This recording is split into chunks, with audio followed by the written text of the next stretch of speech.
Zimechan.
Take out your cameras, your mobile phones, have a song, have a dance, we're here to enjoy ourselves.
very fast.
This is actually our tradition, and it's a tradition that goes back to the very first time that man flew. And the first people to actually fly through the air were in fact balloonists. And the first balloon was invented and constructed by a couple of French brothers called the Montgolfier brothers.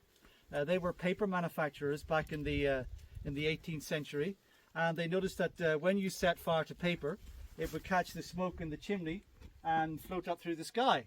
So they thought to themselves, well, maybe we could build a machine with smoke in the inside that would fly through the air. So they built a small experimental balloon, and a bit like we sent dogs and chimpanzees into space before we went to the moon, the very first balloon flight had a rooster, a duck and a sheep on board. The reason being, they didn't actually know if you could breathe in the ether above the ground. And the idea being the sheep would survive at low level, the rooster a little bit higher, and the duck the highest of all. So they sent this contraption off into the air. It flew for about 5 or 6 minutes. When it landed, all the animals did in fact survive the flight, but not the barbecue afterwards. So they then, the two brothers went to the king, King Louis XVI, and they asked him if he would commission the construction of a larger balloon to carry man. And the king was so enamored and happy with this idea, he got in touch with all the dignitaries around France, and he invited them to a place called the Château de la Mouette in the middle of Paris for the afternoon of the 21st of November 1783. A huge crowd gathered. Apparently over 100,000 people turned up to watch the spectacle of what was called man's first flight in the smoke balloon. And they called it a smoke balloon because inside the basket they had a huge fire burning with wood, wool and straw that had been soaked with brandy to make lots and lots of smoke. Two very brave men jumped into the basket. One was an ex-military general by the name of the Marquess de Arlande, and the other one was the king's personal scientist, a man whose name was Pilatre de Rosier. His shortened name was Pilot, and this is where we get the modern day word pilot from in aviation. So they clambered into the basket, they cut the ropes, and off they flew, out over the chateau, out into the French countryside. They flew for about half an hour, but when they came into land, unlike the modern hot air balloon, I can slow down the descent with the burner. As the fire in the basket got lower and lower, they accelerated towards the ground, they hit the ground really hard, and they both fell out. Then the balloon started to drag through the French countryside, setting all the farmers' fields alight.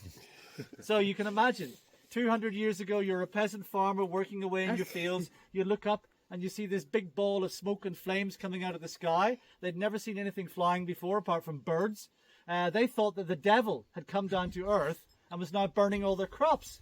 So they ran towards the balloon, knives, pitchforks, whatever they could find, and they cut the whole thing to pieces, thinking that they killed the beast. Then don't forget the two pilots.